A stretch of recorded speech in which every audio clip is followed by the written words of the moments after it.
Bismillahirrahmanirrahim. Assalamualaikum warahmatullahi wabarakatuh.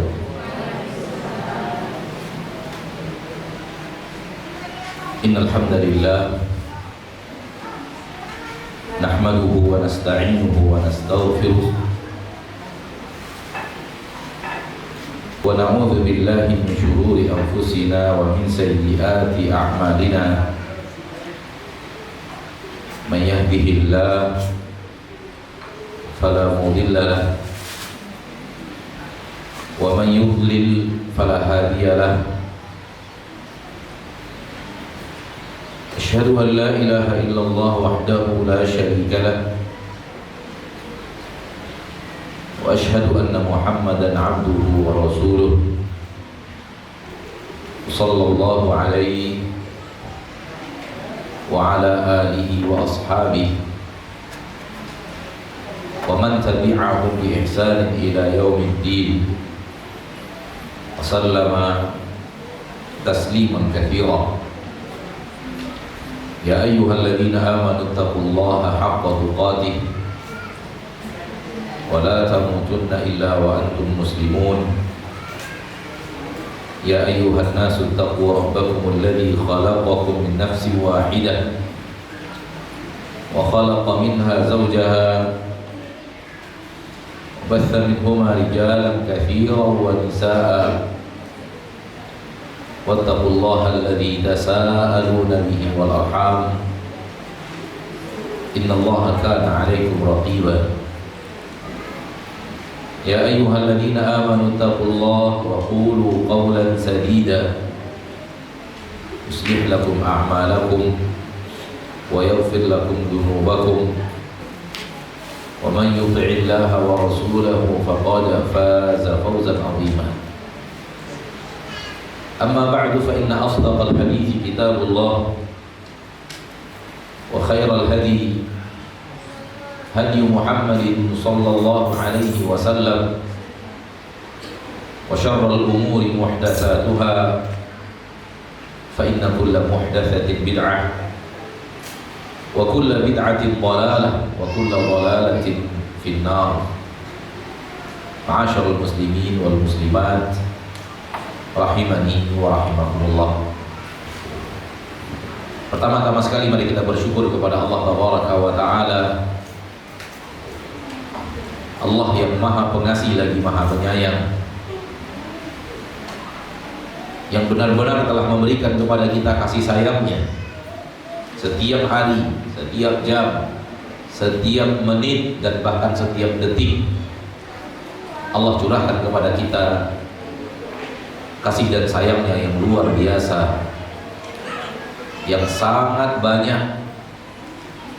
Saking banyaknya kita pasti tidak akan sanggup menghitung nikmat-nikmat Allah yang Allah berikan kepada kita. Wa in ta'uddu ni'matallahi la tuhsuha. Kalau kalian menghitung nikmat-nikmat Allah yang Allah berikan kepada kalian, kalian tidak akan sanggup untuk mengetahui secara keseluruhan, sehingga menghitung semuanya. La tastati'una ihsa'aha. Kalau kita hidup di pesantren ini, kita bisa hitung berapa jumlah santri. Bahkan di kota ini kita bisa hitung berapa jumlah penduduknya. Itu namanya bisa kita lakukan ihsa'uha, nuhsiha, tuhsunaha. Namun ketika dihitung tak habis-habis, itu yang disebut dengan la tuhsuha. Saking banyaknya tak terhitung.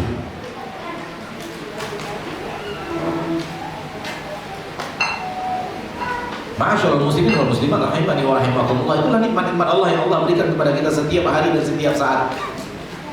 Nikmat-nikmat yang tak terhitung.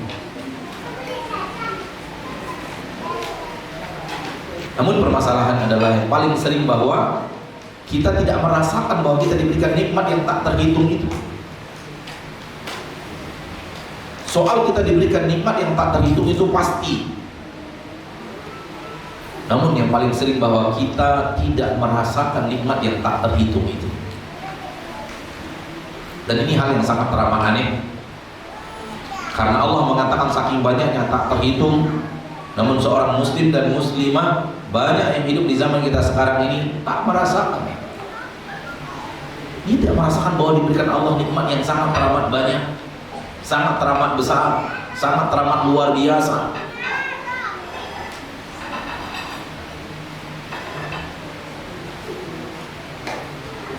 Maka berusahalah untuk mendidik diri, mentarbiyah jiwa untuk pandai merasakan rahmat dan nikmat Allah yang sangat teramat besar itu.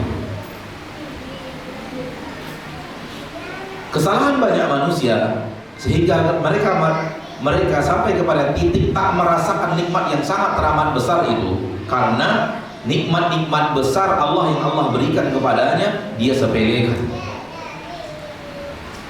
Dan nikmat-nikmat yang tak terlalu besar Allah berikan kepadanya dia besar-besarkan. Dan yang dia besar-besarkan itu padahal tidak terlalu besar, yang dia besar-besarkan itu dia pun tak punya. Padahal nikmat yang sangat teramat besar yang Allah berikan kepadanya setiap hari tak dia anggap sebagai nikmat-nikmat besar, namun dia anggap sebagai nikmat-nikmat kecil. Akhirnya tak terasa bahwa kita diberikan nikmat yang sangat besar oleh Allah Subhanahu wa ta'ala. Kenapa kita sendiri yang menyepelekan nikmat itu?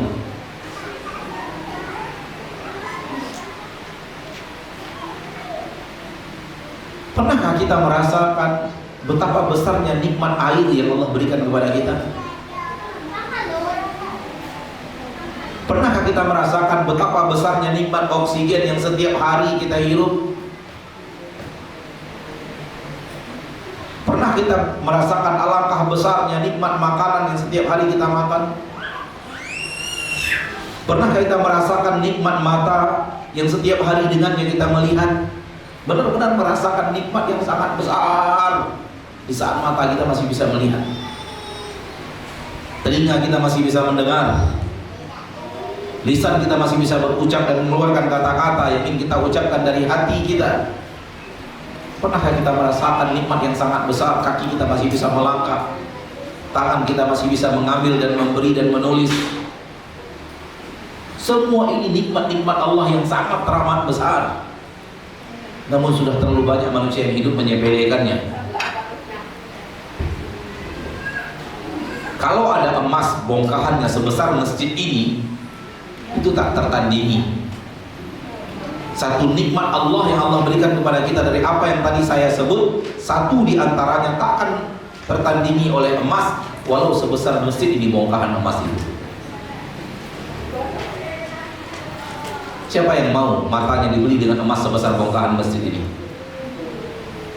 Siapa yang mau Allah berikan emas sebesar masjid ini namun Allah cabut pendengarannya, Allah cabut kemampuan lisannya untuk berucap, Allah lumpuhkan kaki dan tangannya? Siapa yang mau?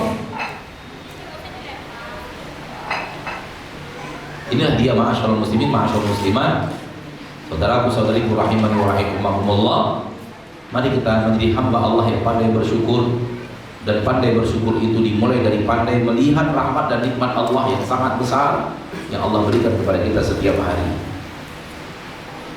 Siapa yang mau menggantikan nikmat oksigen dengan emas sebesar masjid ini, bahkan 50 kali lebih besar daripada masjid ini? Siapa yang mau diberikan kepadanya emas itu lalu Allah stop nikmat oksigen,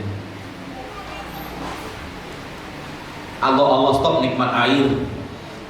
Allah berfirman di dalam Al-Quran di akhir surat Al-Mulk, wal awaitum in asbaha ma'ukum ghawra. Katakan wahai Nabi, katakan wahai Rasul kepada manusia, kepada umatmu, kepada hamba-hamba Allah, ara'aitum, bagaimana pendapat kalian, gerangan apa yang akan terjadi in asbaha ma'ukum ghawra, apabila kalian pagi hari kalian temukan air sudah kering, tak ada lagi air. Allah cabut satu nikmatnya dari permukaan bumi bernama air. Ara'aitum, bagaimana pendapat kalian, apa gerangan yang akan terjadi? Semua kita tahu hasilnya. Hitungan hari kita akan bergelimpangan menjadi mayat. Hewan-hewan akan tewas, tanaman-tanaman akan mati, berhenti dunia beserta isinya kalau Allah cabut satu nikmat dari permukaan bumi bernama nikmat air. Namun siapa yang menghargai air itu? Siapa yang merasakan bahwa dia adalah nikmat yang sangat teramat besar yang Allah berikan? Manusia meremehkan nikmat air. Kenapa? Bisa dibeli murah, bisa didapatkan di mana-mana. Justru saudaraku, saudariku, semakin nikmat itu sangat penting, Allah mudahkan untuk mendapatkannya. Justru ketika nikmat itu tak teramat penting, tak terlalu penting, Allah langkahkan supaya sedikit yang mendapatkannya. Mana lebih penting nikmat air dibanding nikmat emas? Air. Lihat betapa Allah banyakkan air dibanding emas. Karena dia sangat teramat penting, justru karena dia sangat teramat penting, sangat teramat berharga, sangat teramat mulia, Allah banyakkan. Emas tidak terlalu berharga, tidak terlalu penting, makanya Allah langkahkan. Mana yang lebih banyak jumlah garam dibanding jumlah berlian? Kenapa Allah banyakkan garam? Karena dia sangat teramat penting. Kenapa Allah langkahkan berlian? Karena dia tak teramat penting. Manusia yang salah lihat, dia merasa bahwa berlian itu lebih penting daripada air. Siapa yang bilang? Kita bisa hidup tanpa berlian. Dan mungkin mayoritas yang hadir di majelis kita punya berlian. Mungkin saya tidak tahu benar apa tidak, hanya mungkin saja. Atau mungkin saja ada yang punya, namun mungkin yang punya jumlahnya lebih sedikit daripada yang tidak punya. Kalau saya terus terang tidak punya. Artinya enjoy saja kita hidup tanpa berlian. Tapi pernahkah kita membayangkan kita hidup nggak punya garam? Inilah saudara-saudari kaum muslimin dan muslimat, kewajiban kita untuk bersyukur kepada Allah dengan cara mengenal nikmat-nikmat penting dari Allah, nikmat-nikmat yang luar biasa dari Allah. Belum lagi hitungan nikmat-nikmat Allah yang ada di dalam tubuh kita, bernama paru-paru, bernama jantung, bernama darah, bernama daging, bernama tulang. Siapa yang mau tulangnya dibeli dengan harga emas sebesar masjid? Diberikan kepadanya emas sebesar masjid, diambil seluruh tulangnya. Berarti tulang belulang kita itu lebih berharga, jauh lebih berharga daripada emas walaupun 50 kali lipat masjid ini besarnya. Permasalahannya adalah kita merasakan itu atau tidak. Kalau kita bisa merasakannya, semoga kita berlatih untuk bisa merasakannya, maka tak tergiur kita oleh harta dunia sebanyak apapun disebut oleh manusia. Dan semakin manusia memamerkan hartanya, demi Allah kita semakin jijik. Bukankah ada sekarang ini manusia memamerkan harta? Dia angkat tangannya, dia katakan cincin ini harganya 3 miliar. Dia angkat jam tangannya, kalau dia katakan jam tangan ini harganya 5 miliar. Ada atau tidak? Jijik kita lihat orang ini, dengan pola merasa bahwa dia mengira bahwa cincin itulah nikmat mahal, bahwa jam tangan itulah nikmat mahal. Ini hanya untuk orang-orang yang tertipu. Anda bisa melakukannya. Namun untuk orang-orang yang memegang Al-Quran dan Hadis sebagai panduan hidupnya, apa yang Anda lakukan kepadanya percuma. Karena mereka tidak pernah memandang itu sebagai anugerah besar. Justru yang mereka pandang sebagai nikmat yang besar yang tadi, air, makanan, oksigen, mata, telinga, karena diulang-ulang oleh Allah di dalam Al-Quran, lisan dan bibir. Alam naj'al lahu 'ainain? wa lisanan wa syafatain, bukankah kami telah menjadikan dan menciptakan untuk manusia dua mata, satu lisan dan dua bibir? Inilah nikmat Allah yang besar. Tapi besar daripada nikmat yang Anda angkat-angkat itu.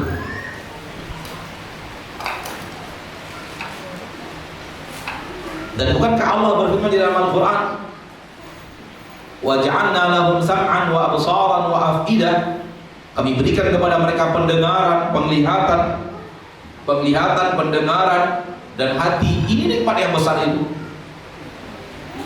Kami hanya akan memandang pendengaran kami nikmat besar, penglihatan kami nikmat besar, hati yang Allah berikan kepada kami untuk memahami sesuatu nikmat yang besar, bukan apa yang Anda angkat dengan angka miliaran itu. Namun manusia-manusia yang tertipu, yang tidak mempelajari Al-Quran dan tidak mentadabburinya, akhirnya merasa bahwa angka miliaran itulah nikmat yang hebat. Apa yang terjadi? Mereka tertipu oleh kenikmatan dunia yang sudah Allah peringatkan di dalam Al-Quran. Fala taghurrannakumul hayatud dunya, jangan kalian tertipu oleh kehidupan dunia. Saudaraku-saudariku kaum muslimin dan muslimat, di dalam Al-Quran surah Al-Ahzab ayat 35, Rabbuna tabaraka wa ta'ala berfirman, A'udzu billahi minasyaitonir rajim.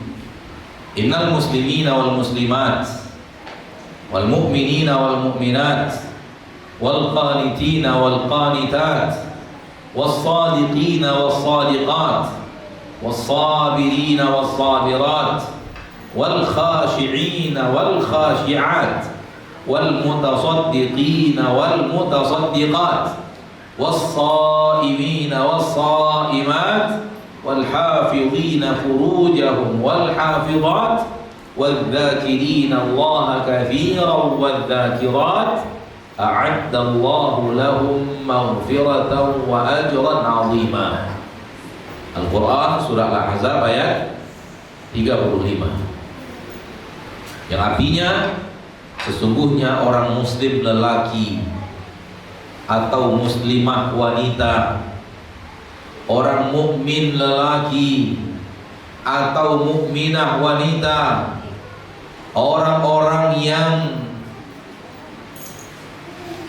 tegak berdiri beribadah, lelaki dan wanita, orang-orang yang jujur lelaki dan wanita, orang-orang yang sabar lelaki dan wanita, orang-orang yang khusyuk baik lelaki ataupun wanita, orang-orang yang rajin bersedekah baik lelaki atau wanita, orang-orang yang berpuasa lelaki atau wanita, dan orang-orang yang menjaga kemaluannya dan juga wanita-wanita, dan orang-orang yang banyak mengingat Allah dan berzikir kepada Allah, demikian juga lelaki dan wanita, semua mereka a'addallahu lahum maghfiratan wa ajran 'azima. Allah telah siapkan untuk mereka ampunan, dan Allah telah siapkan untuk mereka pahala yang sangat teramat hebat. Di mana? Surga. Ajrun 'azim, ajran 'azima di dalam ayat adalah surga Allah tabaraka wa taala, nikmat yang sangat teramat besar. Dan untuk mendapatkan nikmat yang sangat teramat besar itu, kita harus mendapatkan terlebih dahulu ampunan Allah. Kalau tidak diampuni, neraka dulu. Namun kalau diampuni, masuk surga. Oleh karena itu sering sekali di dalam Al-Quran Allah bicara ampunan dulu, baru bicara surga. Lihat firman Allah di dalam Al-Quran surah Ali Imran, wasari'u ila maghfiratin min rabbikum wa jannah. Dan bersegeralah kalian menuju ampunan Rabb kalian dan surga. Lihatlah firman Allah di dalam surah Al-Hadid, sabiqu ila maghfiratin min rabbikum wa jannah. Berlomba-lombalah kalian menuju ampunan Rabb kalian dan surga. Kenapa Allah sebut ampunan dulu baru surga? Seperti ayat ini, maghfiratan wa ajran 'azima. Ajran 'azima maknanya adalah surga. Karena memang orang yang akan masuk surga itu dari umat Nabi Muhammad SAW harus terlebih dahulu mendapatkan ampunan ilahi, ampunan Allah Subhanahu wa ta'ala. Maka ini adalah hal yang sangat teramat hebat. Allah janjikan untuk siapa? Lihat yang di atas. Lihat amalan yang di atas, ma'asyarul muslimin, ma'asyarul muslimat, rahimani wa rahimakumullah. Allah subhanahu wa ta'ala benar-benar menjanjikan kepada hamba-hambanya, kepada kita,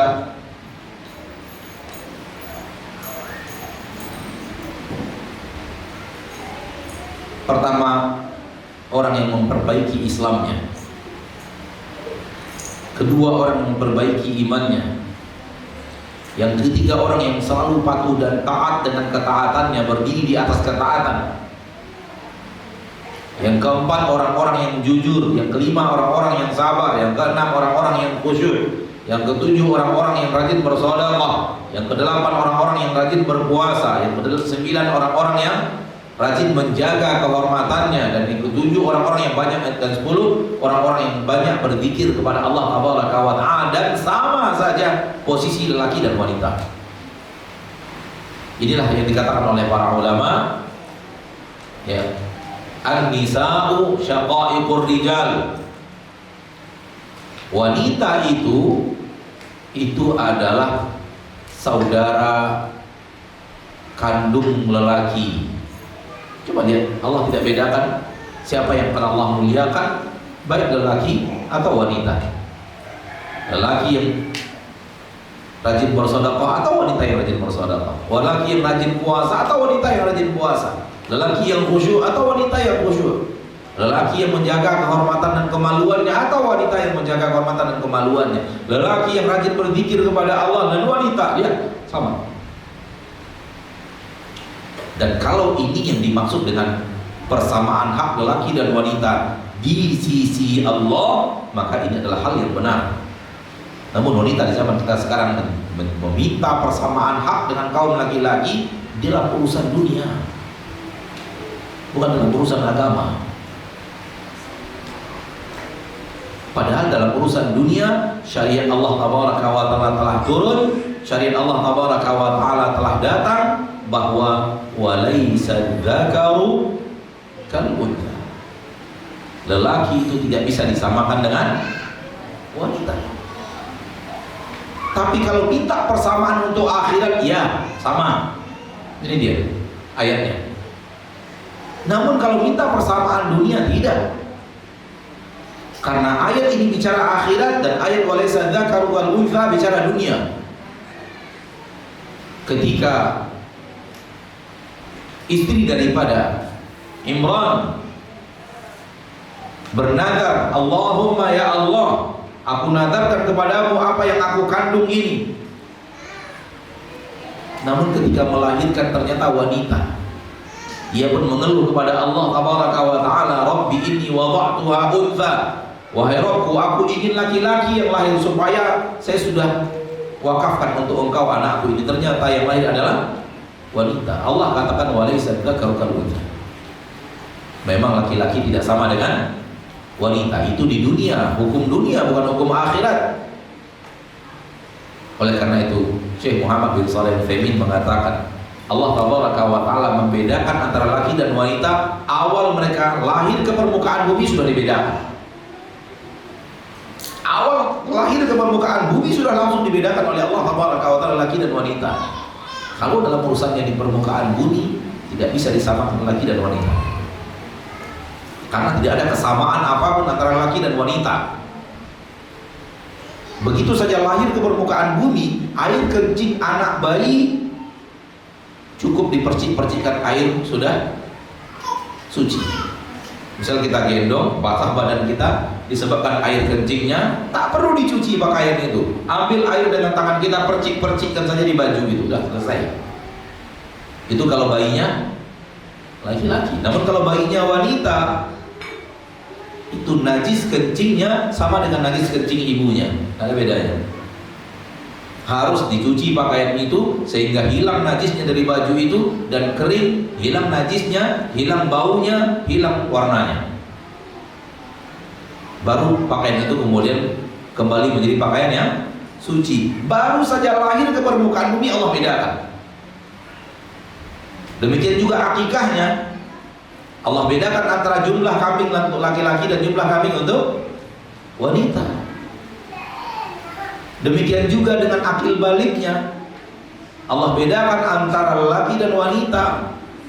Demikian juga dengan seluruhnya. Coba lihat, rambut dibedakan laki-laki dan wanita, tangan dibedakan laki-laki dan wanita, cara berjalan dibedakan laki-laki dan wanita, cara bersuara dibedakan antara laki dan wanita, mata dibedakan antara laki dan wanita, dan begitu seterusnya. Apa yang sama? Tidak ada yang sama, kecuali kesamaan syahwat Anda untuk menyamakan antara laki dan wanita, wahai orang-orang pengikut hawa nafsu. Namun untuk dunia ini Allah sudah mengatakan nas tegas, walaysa dzakaru kal untha. Oleh karena itu kaum muslimin dan muslimat, wanita boleh menuntut hak persamaan dalam akhirat, dalam hal agama. Namun dalam hal dunia, wanita harus ditempatkan sesuai dengan yang Allah inginkan. Wahai kaum muslimat, saya yakin Anda tahu karena sudah rajin menimba ilmu sebagaimana yang tadi kita dengarkan. Tempat yang paling bagus untuk seorang wanita berada di mana?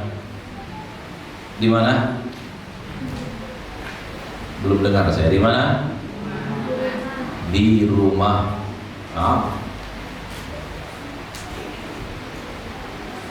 Yang mengatakannya bukan ustaz, yang mengatakannya bukan dai dan ulama, yang mengatakannya Allah tabaraka wa ta'ala. Di dalam ayat yang sangat masyhur Allah tabaraka wa ta'ala berfirman, waqarna fi buyutikunna wa la tabarrajna tabarrujal jahiliyatil ula wa aqimna as-salata wa atina az-zakata wa ati'na Allah wa rasulah. Dan berdiam dirilah kalian wahai wanita muslimat di rumah kalian. Jangan kalian berhias bagaikan berhiasnya kaum jahiliyah yang pertama. Wa aqimna salata wa atina zakat.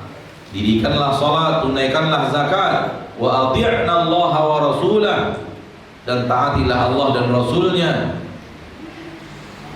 Inilah perintah Allah kepada kaum wanita. Dan Rasulullah SAW benar-benar telah mempraktekkannya dengan nyata, bahwa kaum wanita di zaman Rasul SAW lebih banyak berperan dari dalam rumah, di dalam rumah dibanding di luar rumah. Apakah ada wanita keluar dari rumahnya di zaman Rasul? Ada. Namun mayoritas mereka berada di benteng yang paling kokoh bernama rumah. Kenapa? Allah bedakan urusan luar rumah, urusan kaum laki-laki. Kenapa kaum laki-laki? Karena Allah sudah siapkan kepada kaum laki-laki sesuatu untuk aktivitas di luar rumah itu.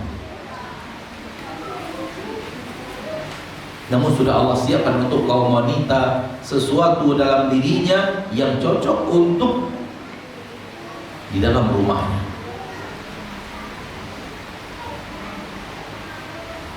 Dan ketika para muslimat di zaman Rasul benar-benar mengamalkannya, lihatlah kedamaian rumah tangga mereka, lihatlah kedamaian dunia, dan lihat hasil anak-anak mereka.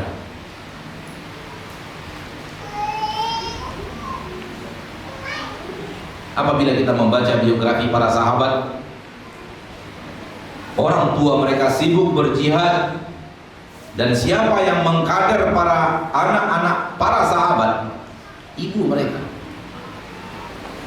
Siapa yang menanamkan kepada mereka agama, menghafalkan kepada mereka Al-Quran? Dan siapa yang membuat mereka rajin ibadah dan taat kepada Allah? Mayoritas ibu mereka.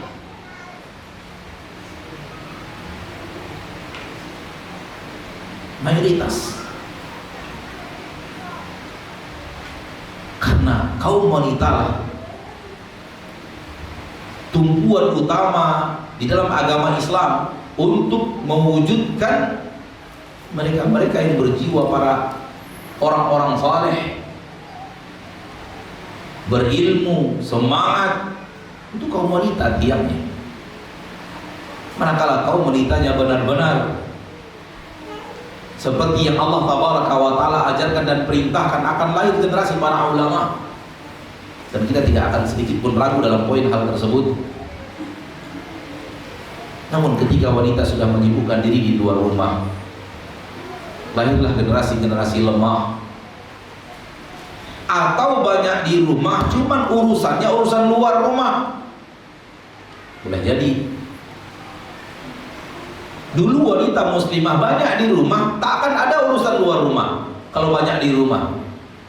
Dan namun di zaman kita sekarang sudah tidak tertutup kemungkinan dia banyak di rumah, namun yang dia urus adalah urusan luar rumah. Sama saja berarti keluar rumah, sama saja berarti tidak berkurung diri di rumah untuk kebutuhan anak yang membutuhkan kasih sayang seorang ibu dan penanaman-penanaman kepada seorang anaknya, memberikan semangat kepada anaknya. Lihatlah orang-orang sukses, lihat orang-orang yang berjaya, rata-rata hasil buah karya ibunya itu lebih daripada buah karya ayahnya.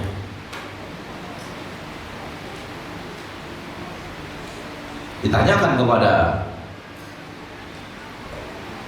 para ulama di zaman tabi'in, siapa yang ahli ilmu di Mekah? Disebut Atha bin Abi Rabah. Dan Atha bin Abi Rabah itu dibesarkan oleh ibunya. Siapa yang ahli di Basrah? Imam Hasan Al-Basri. Imam Hasan Al-Basri itu terkenal bahwa beliau adalah hasil didikan ibunya. Dan disebut beberapa para ulama daerah di zamannya tabi'in, mayoritas mereka adalah buah karya ibu mereka, karena mereka dari kaum Mawali. Kaum Mawali itu adalah ibunya bekas budak. Bahkan Abdullah bin Abbas radhiyallahu taala an, sahabat Nabi yang mulia, beliau banyak bercerita tentang ibunya yang memberikan semangat untuk menuntut ilmu. Radhiyallahu anhu wa ardhahu, radhiyallahu anhuma wa ardhahuma. Dan apabila kita melihat biografi Abu Hurairah, maka Abu Hurairah hidup dengan ibunya. Kapan ini terjadi? Ketika ibu-ibu para sahabat, ketika ibu-ibu para tabi'in benar-benar berperan di rumah tangganya, menjalankan kewajibannya untuk mengurus rumah tangga itu dengan baik.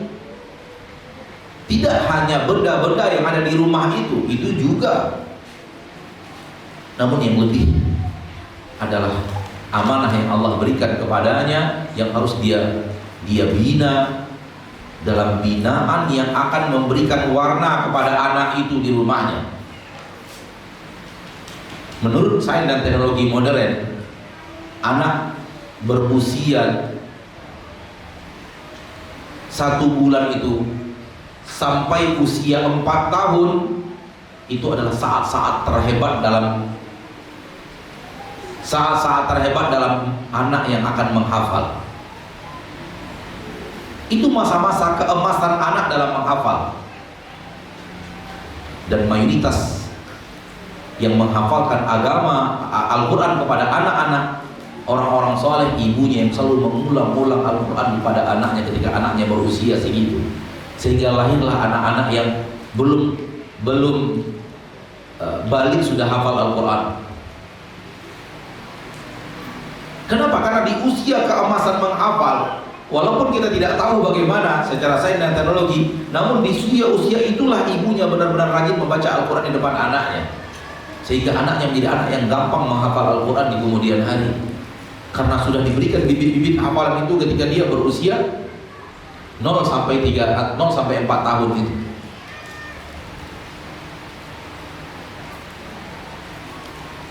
Ini yang saya katakan tadi, ketika wanita-wanita benar-benar menjalankan peran yang Allah perintahkan di dalam ayat waqarna fi buyutikun, berdiam-dirilah kalian di rumah, sehingga para Pujangga Arab mengatakan al-ummu madrasatul ula.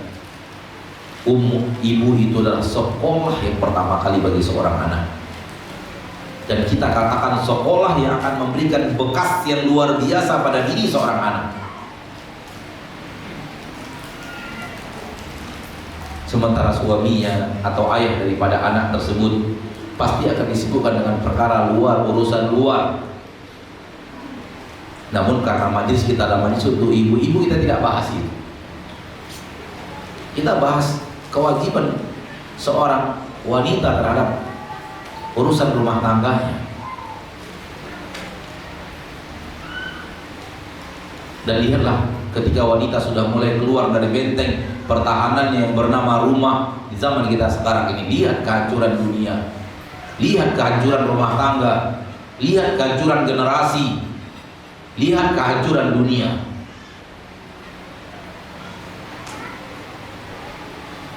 Kapan? Ketika benteng pertahanan perdana seorang anak jebol. Siapa? Ibunya.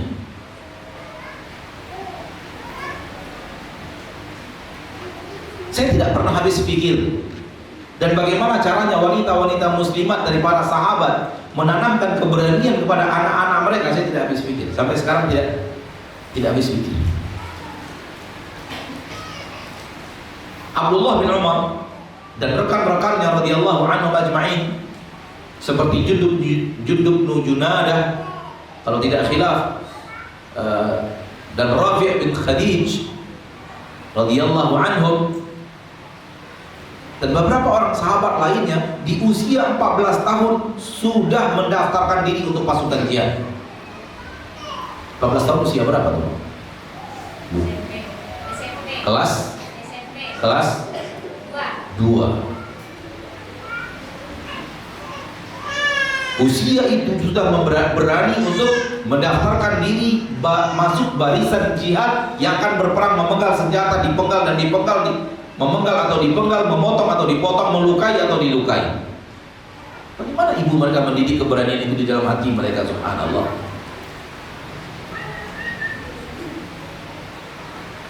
Sampai sekarang saya bertemu referensi yang akan berbicara tentang hal tersebut.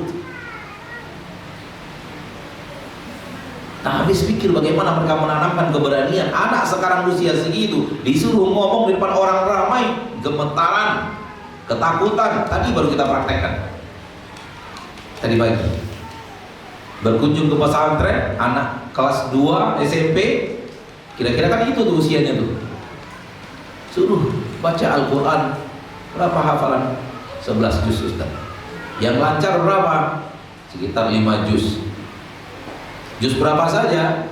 30, 29, 28, 1, 2, 3. Baca terserah Anda mana surat yang lancar. Tak dibaca-baca, badannya terlihat gemetaran, ketakutan. Ini kalau anak seperti ini suruh pegang parang, pegang samurai untuk menebas atau ditebas, melukai atau dilukai, memotong atau dipotong, kira-kira anak ini bisa enggak? Subhanallah.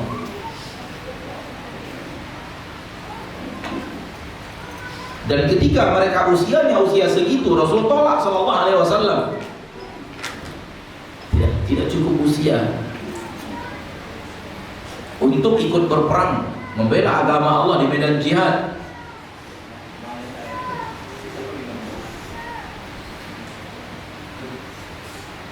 Lalu kemudian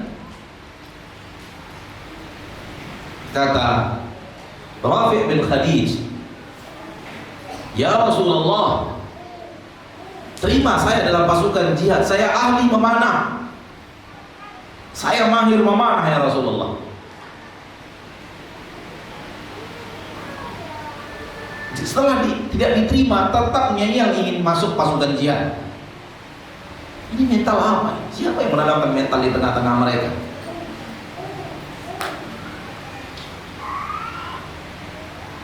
Dan Rasulullah mencoba kemahiran beliau untuk memanah, dan terbukti mahir memanah. Dan memanah itu adalah hal yang sangat teramat penting di dalam jihad, terkhusus di zaman Yang senjata jarak jauh yang paling hebat ketika itu adalah panah. Dan akhirnya diterima oleh Rasul karena kemahiran dan keahlian memanah. Dan akhirnya dia kembali kepada sahabat-sahabatnya yang tadi tidak diterima. Saya diterima oleh Rasul. Loh, kenapa bisa? Dia cerita, saya ahli memanah. Dan kemudian datang lagi sahabatnya yang satunya kepada Nabi, ya Rasulullah, saya ahli gulat. Terima saya dalam pasukan jihad. Kata Rasulullah SAW, sudah, gulat dengan Rafi' bin Khadij. Gulat, mereka kalah Rafi' bin Khadij radhiyallahu anhu. Menang sahabatnya. Siapa yang menanamkan kehebatan yang luar biasa di jiwa mereka? Kalau bukan ibu mereka. Kalau bukan ibu-ibu mereka yang bersama mereka di rumah mereka, menanamkan, memberikan memotivasi, memberikan semangat, memberikan keberanian, memberikan mental yang baja kepada anak-anaknya. Selalu memberikan kepada mereka semangat, selalu memberikan nasihat. Dan peran ini yang sudah banyak hilang di zaman kita sekarang. Na'udzubillah min dzalik. Ayahnya sibuk bekerja di rumah, ibunya sibuk mengurus urusan di luar rumah. Semoga ummahat yang ada di masjid ini, di majlis ini, tak seperti itu. Kok senyum?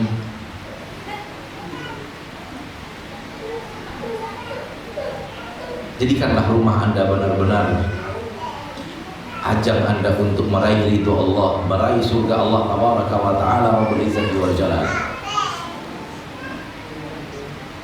Jadikan keberadaan Anda di rumah memang benar-benar menjadi guru terbaik, terhebat terhadap anak-anak yang Allah amanahkan di dalam rumah. Tentu peran suami dan kepatuhan, ketaatan kepada suami dan arahan-arahan suami harus didengarkan. Namun si anak sangat membutuhkan ibunya lebih daripada ayahnya.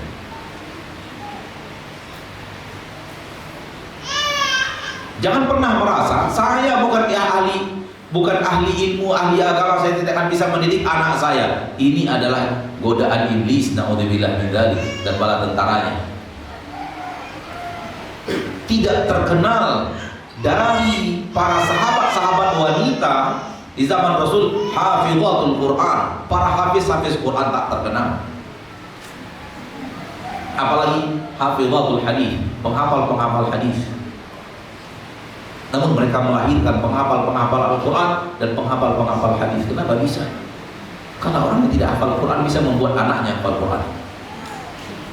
Orang yang tidak hafal hadis bisa memotivasi anaknya dan mengulang-ulang hafalan itu kepada anaknya agar anaknya menjadi penghafal hadis. Tahukah kita bahwa seorang anak yang idiot di kota Mesir hafal Al-Quran 30 juz? Anaknya idiot di kota Mesir hafal Al-Quran 30 juz di tangan ibunya, karena ayahnya sudah menghadap Allah, sudah wafat. Anak itu kalau ditanya pertanyaan apapun tak bisa jawab. Namun kalau dibacakan kepadanya ayat Allah, dia sambung dengan lancarnya. Kan ketika ibunya diwawancarai dan ditanya, dia mengatakan, saya selalu membacakan Al-Quran setiap hari kepada anak saya. Kesabaran sang ibu dalam mendidik anaknya, doa ikhlas dari seorang ibu kepada Allah untuk anaknya, kasih sayang seorang ibu kepada anaknya. Allah ketika mengamanahkan anak itu di rumah tangga, Allah mengatakan Anda bisa mendidik anak itu. Jangan katakan bahwa saya tidak bisa, saya bukan seorang ilmu agama, saya tidak mengerti agama, saya tidak bisa menghafal Al-Quran, sehingga tidak mungkin saya mentarbiyah anak saya. Lalu kemudian hanya peduli titipkan anak di sebuah tempat dan kemudian berikan dia belanja lebih, seolah-olah selesai urusan. Tidak sebenarnya. Justru ketika Allah titipkan anak kepada kita dan suami, berarti Allah Ta'ala melihat kita dan suamilah guru terbaik untuk anak itu.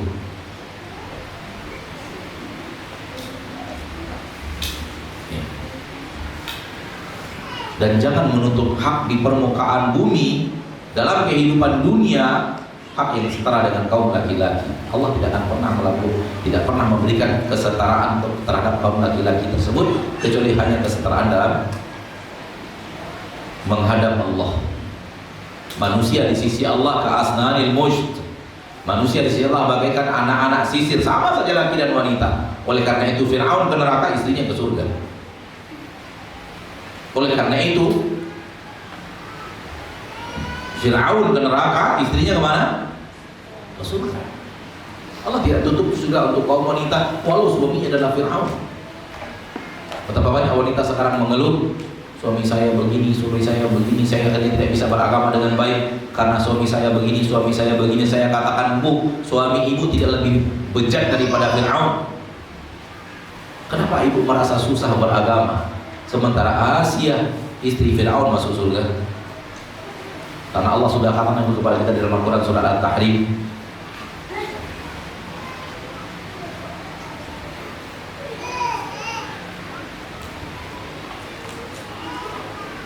bahwa istri Fir'aun masuk surga. Dia tak terhalang wanita untuk ke surga walaupun istri suaminya adalah Fir'aun dan tinggal di istana Fir'aun. Laknatullahi alaihi. Maka untuk berhadapan dengan Allah hari akhirat urusan masing-masing. Ada kesetaraan sama antara laki dan wanita sebagaimana yang ada dalam surah Al-Ahzab ayat 35 yang tadi kita bacakan. Namun dalam perkara dunia Allah sudah tempatkan masing-masing. Tugas ini adalah untuk ini, tugas ini adalah untuk ini, si anu tugasnya untuk ini, si anu tugasnya untuk ini. Dan Allah telah berkehendak bahwa Allah memberikan tugas dan kewajiban kepada kaum wanita di dalam rumah.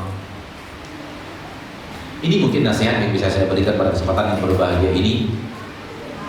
Dan waktu yang tersisa kita gunakan untuk menjawab pertanyaan dari ummahat. Semoga ada pertanyaan yang bisa ditanyakan dan semoga ada juga jawaban yang bisa kita jawab dari pertanyaan tersebut. Dan mudah-mudahan Allah Ta'ala memberikan kita dan keteguhan untuk melakukan kewajiban di rumah tangga kita, karena disitulah Allah Ta'ala menempatkan kita dalam perkara-perkara di dunia ini. Adapun kemuliaan di sisi Allah, maka kita bisa saling berkompetisi dengan kaum laki-laki sebagaimana yang ada di dalam surat Al-Ahzab tadi. Wallahu ta'ala a'la wa a'lam bis-shawab. Sebaik-baik wanita adalah wanita yang berada di rumahnya. Tapi di zaman sekarang banyak wanita yang bekerja di luar rumah, terutama niatnya untuk membantu suami dalam memenuhi nafkah rumah tangga dan biaya pendidikan anak-anak. Bolehkah wanita seperti ini, Ustaz, bekerja di luar rumah? Kalau dibolehkan dalam syariat, apa dan bagaimana batasan-batasan yang dilakukan oleh seorang wanita dalam menjalankan pekerjaannya ini sehingga tidak menjadi fitnah atau mudarat pada wanita tersebut? Terima kasih. Saya ingin bertanya terlebih dahulu. Ya. Belum dijawab. Ketika dia keluar rumah itu, apakah terjadi fitnah bagi dirinya?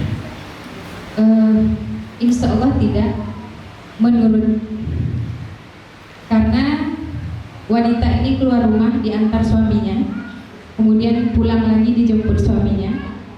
Kemudian memang di dalam pekerjaannya ada wilayahnya, ada laki-laki di situ insya Allah, tapi tidak satu ruang kerja dengan laki-laki, terpisah. Itu Ustaz. Baik. Kalau seperti yang ditanyakan, diizinkan suami, diantar oleh suami, dijemput oleh suami, di tempat kerja itu hanya kaum wanita saja, dan pekerjaannya pekerjaan halal, dan tidak, berikutnya yang belum disebut, tidak melalaikan kewajiban di rumah tangganya, tidak melalaikan kewajiban di rumah tangganya, maka kalau berbicara tentang, bertanya tentang bolehkah yang seperti itu, jawabannya menjadi boleh. Jawabannya boleh, karena tidak ada fitnah dan tidak ada pelanggaran syariat apapun. Namun lihatlah wanita yang bekerja di situ, campur baur laki-laki dan wanita. Saya telah punya cerita yang cukup lumayan banyak akan rumah tangga yang hancur gara-gara itu. Ya. Namun kalau pergi di antar suami dan di tempat kerjanya benar-benar wanita saja, lelaki terpisah, nanti jemput lagi oleh suami, dibawa pulang, dan di rumah dia selesaikan tugas-tugas kewajiban rumah tangganya dan suaminya ridho, maka boleh. Namun ketahuilah, kalau dia tetap di rumah dan bersabar dengan anak-anaknya, dan tetap suami saja yang di luar rumah, dan berapa yang didapatkan suami, dia bersyukur kepada Allah dan dia atur rumah tangganya sesuai yang didapatkan oleh suami, itulah yang terbaik. Itulah yang terbaik. Jangan kira bahwa kalau dia keluar mencari di sana untuk kebutuhan finansial rumah tangga, untuk biaya pendidikan anak, dia merasa itulah yang terbaik. Tidak, saya sudah dari tadi sudah mengatakan, anak itu yang terbaik bersama kita, orang tuanya di rumah, dan ayah dan ibunya yang mendidiknya di rumah, itu yang terbaik. Kenapa orang sekarang menitipkan anaknya? Dia merasa was-was setan yang tadi yang saya katakan. Saya tidak mungkin bisa mendidik anak saya tidak akan mungkin bisa menjadi guru terbaik untuk anak saya. Saya tidak hafal Al-Quran, saya tidak hafal hadis. Tidak hafal kan ada bukunya, bisa dibacakan. Si anak kalau mendengarkan dia hafal. Saya menyaksikan sendiri seorang bapak yang membuat anaknya hafal Quran, padahal si bapak itu selalu lihat Al-Quran.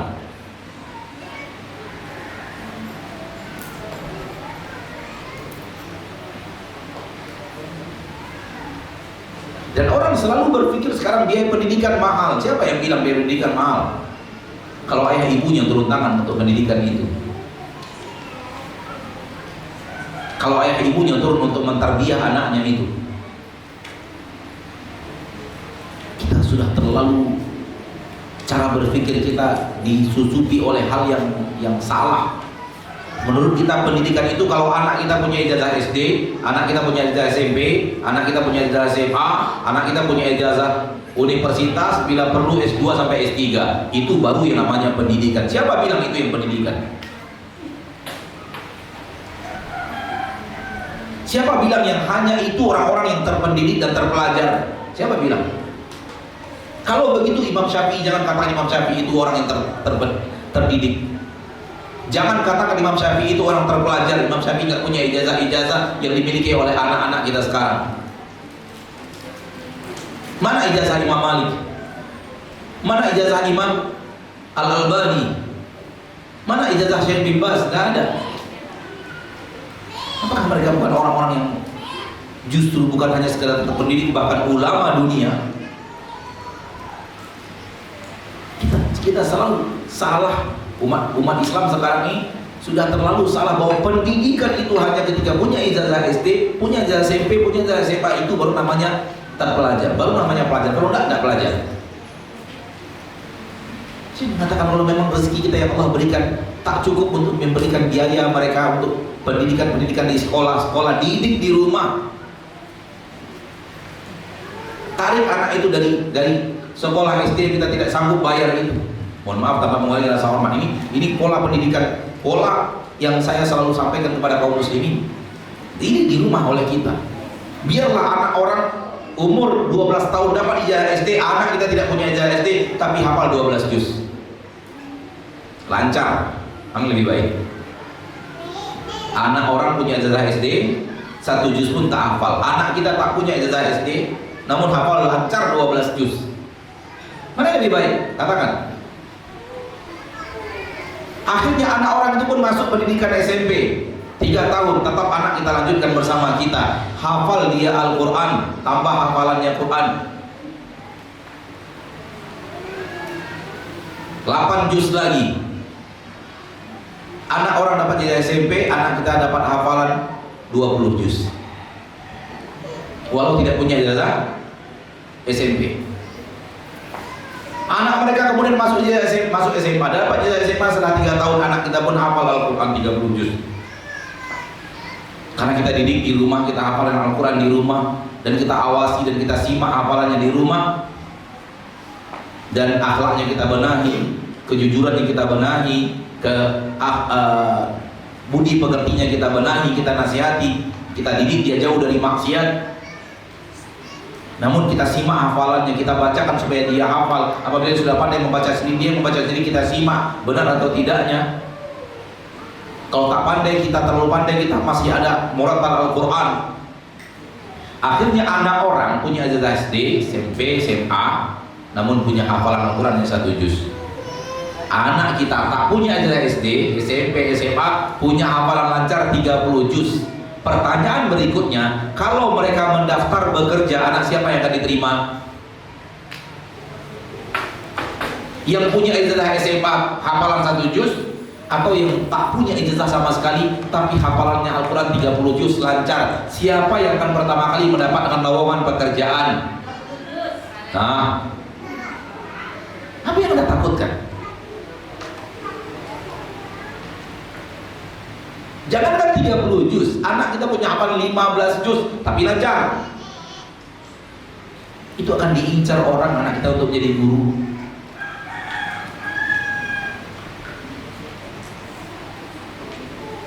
Jadi siapa yang mengatakan bahwa harus ada ijazah? Siapa yang mengatakan? Cara berpikir kita sudah dirubah orang dengan hal-hal yang aneh di kebiasaan hidup sekarang ini. Coba tanya ayah kita, ijazah apa yang dia miliki? Ayah saya tak punya ijazah SD. Ibu saya tak punya ijazah SD. Apakah tidak bisa mendidik anak-anaknya? Apakah anak-anaknya tidak bisa menjadi anak terdidik dan terpelajar walau ayah dan ibunya tidak punya ijazah SD? Siapa yang bilang? Ayah Pak Soeharto apa ijazahnya? Lalu siapa anaknya? Saudara-saudariku, kita sudah dibentuk cara berpikir kita dengan cara berpikir aneh, yang dunia sekarang sudah terjadi seperti itu, dan kita terlalu masuk dalam arus dunia sekarang yang kita harus berani keluar dari arus yang tidak jelas ini. Sehingga akhirnya orang tua capek cari duit, masukkan anaknya harus sekolah ini, masukkan anaknya harus pondok pesantren ini, masukkan anaknya harus yang seperti ini. Siapa yang menjamin anak tamat pesantren lebih baik daripada anak yang dididik oleh ayah dan ibunya?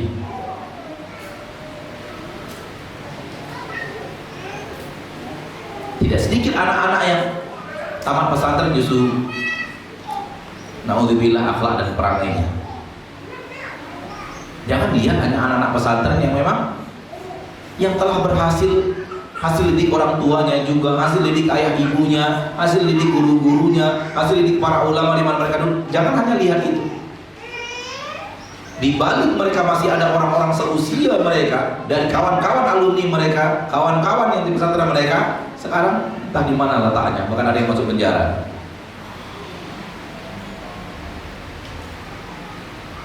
Siapa yang menjamin anak kita wajib pasti masuk surga kalau sudah masuk pesantren? Tanpa menghormati makna pesantren itu, tapi tak ada jaminan.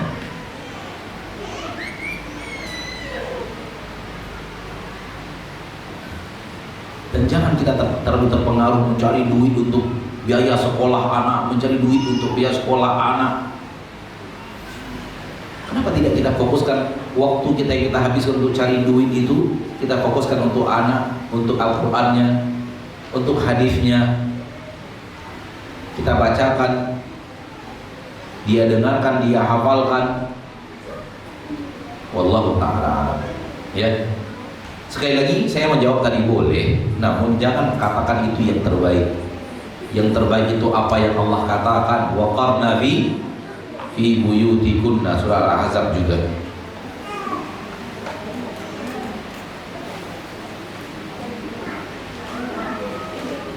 Ini ada pertanyaan yang sama dari kertas yang saya tidak bacakan karena persis dengan pertanyaan secara langsung tadi.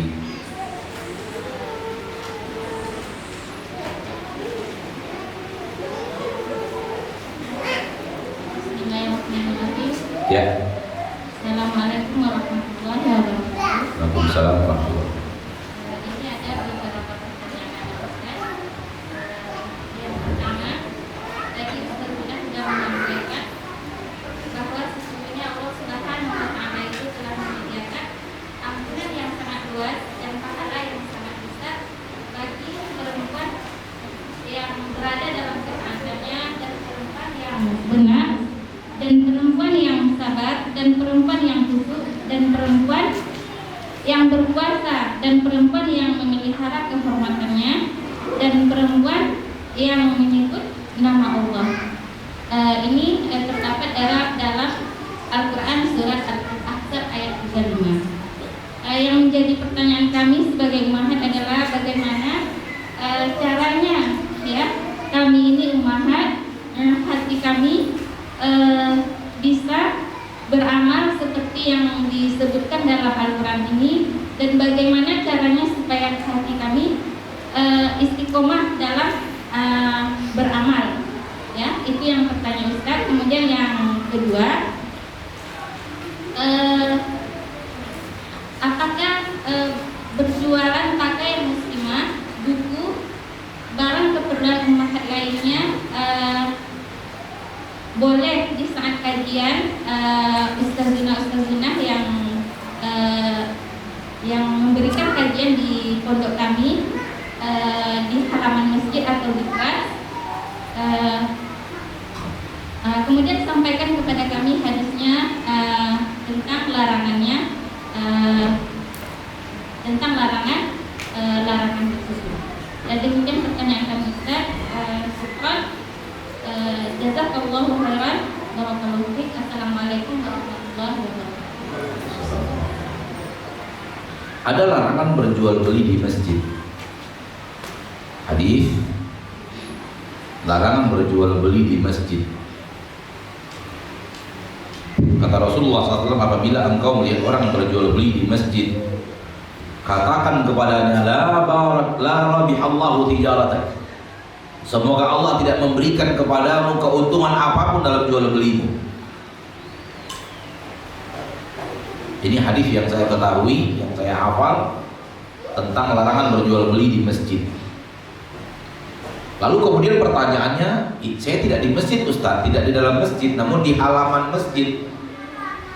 Allahu a'lam, kalau halaman masjid yang saya tahu dan ilmu yang saya ketahui boleh.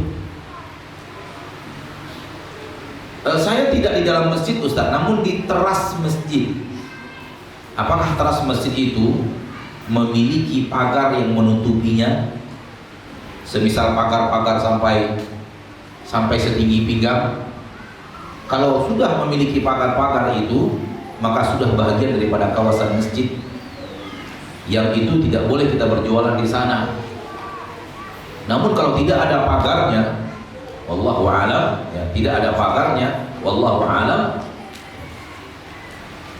tidak termasuk bagian masjid karena belum dikurung. Namun menjauhinya lebih afdal. Menjauhinya lebih afdal. Tinggalkan teras masjid, berpindah ke halaman masjid.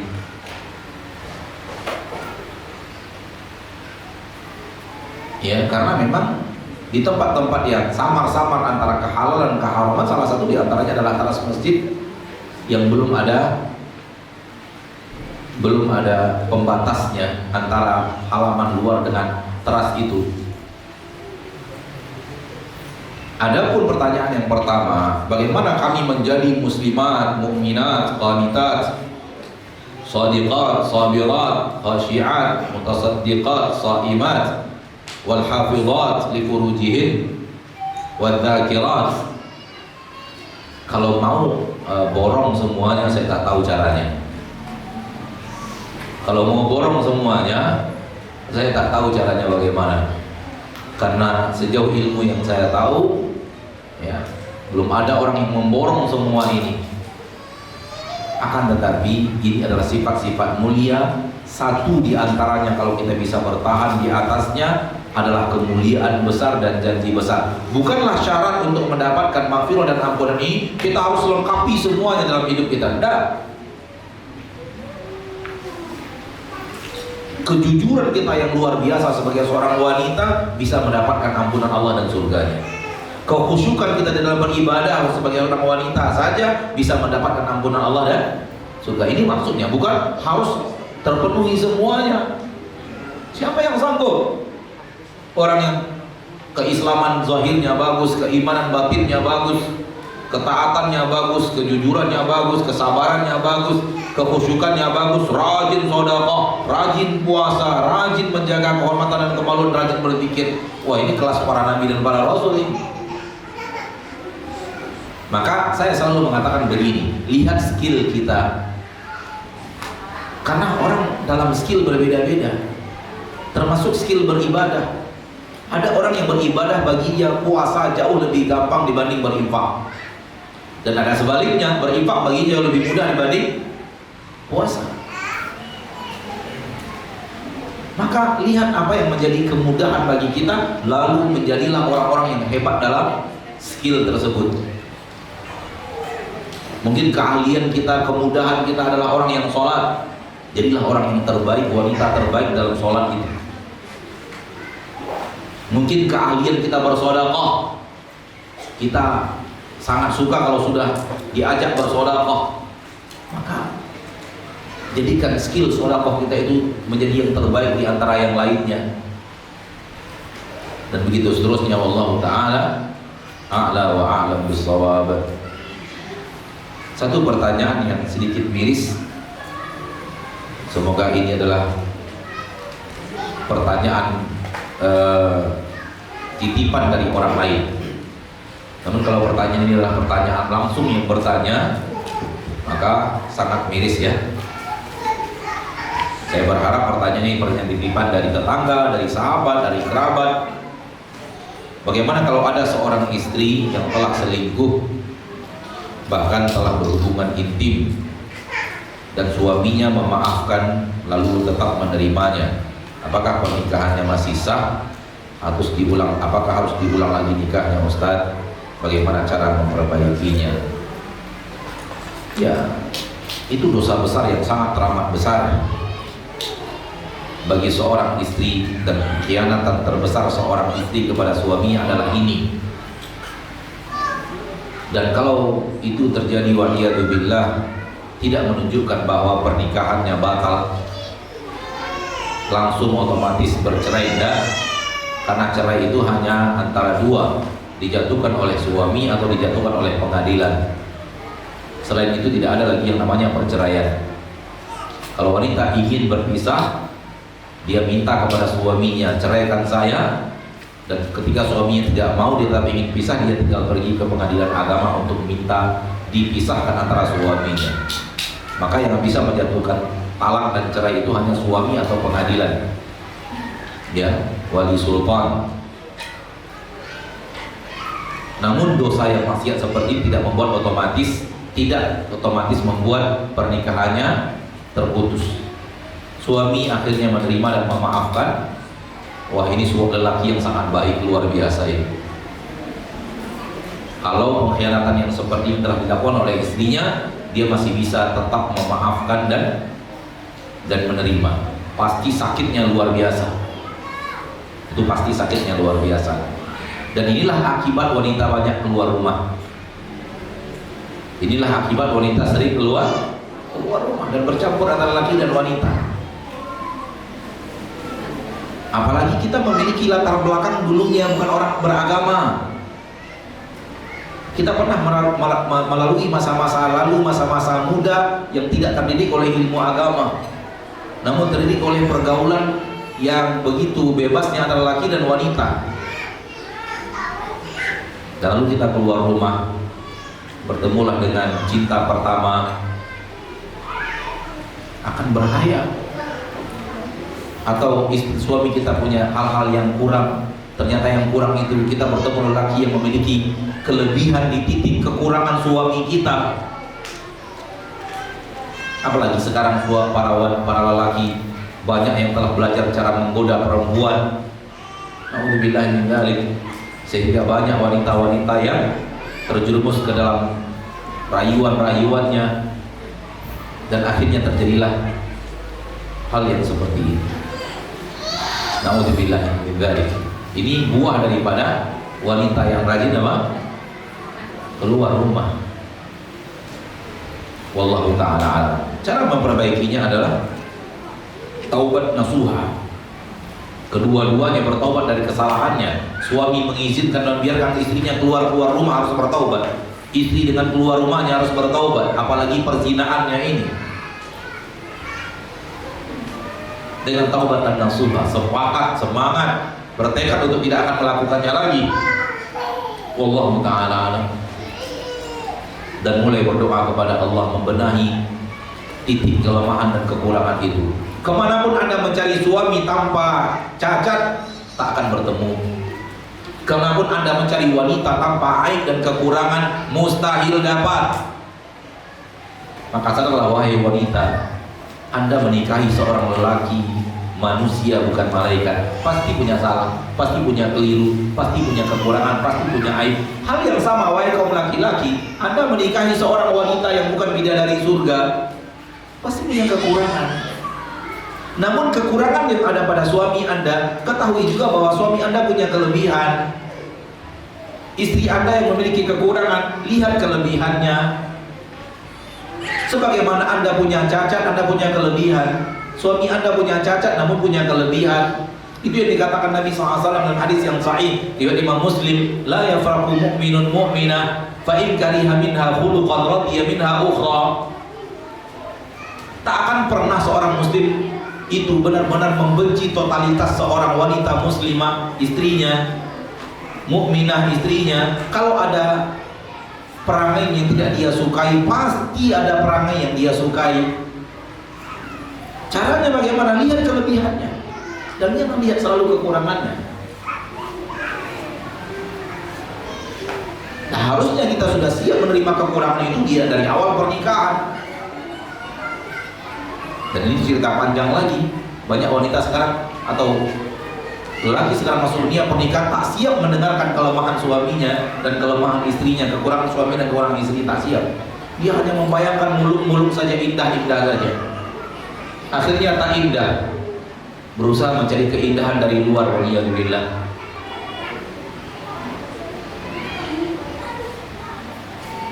Nah, pertanyaan terakhir pada kesempatan yang berbahagia ini, sebaik-baik wanita, maaf, tadi sudah. Saya seorang tukang jahit yang mana terkadang menerima jahitan pakaian yang tidak sesuai syariat. Bagaimana tindakan saya seharusnya Ustaz, sedangkan lingkungan sekarang di sini masih banyak yang awam dan masalah berpakaian, mohon nasihatnya. Sayang, tidak dituliskan di sini tidak sesuai syariat yang seperti apa. Karena tidak sesuai syariat yang Anda maksud, itu harus diterangkan supaya saya tahu yang seperti apa. Sekiranya yang Anda maksud adalah tidak sesuai dengan syariat karena memang dia memakai baju yang menjahitkan baju yang nampak aurat dan orangnya memang yang menebar aurat kemana-mana, maka Anda tidak boleh secara syariat menjahitkan baju untuknya. Namun dia minta jahitkan baju yang membuka aurat seperti lengan pendek dan semacamnya, namun Anda tahu bahwa dia bukan orang yang menebar aurat kemana-mana, jadi boleh. Karena indikasi bahwa dia keluar tidak membuka aurat menunjukkan bahwa pakaian yang membuka aurat itu dia gunakan untuk di rumahnya bersama suaminya, di rumah tangganya. Atau seperti apa makna daripada pakaian tak sesuai syariat yang dimaksud? Maka saya sebenarnya kalau boleh dituliskan sedikit lagi sebentar, apa maksud tak sesuai syariat itu? Apakah kalau tak sesuai syariat itu maknanya adalah menjahitkan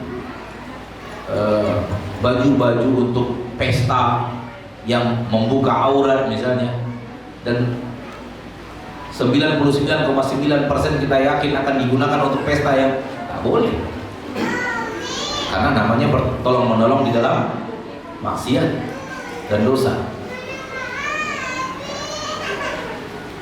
Jadi sayangnya tak didetailkan apa maksud di sini yang dengan kalimat tak sesuai dengan syariat.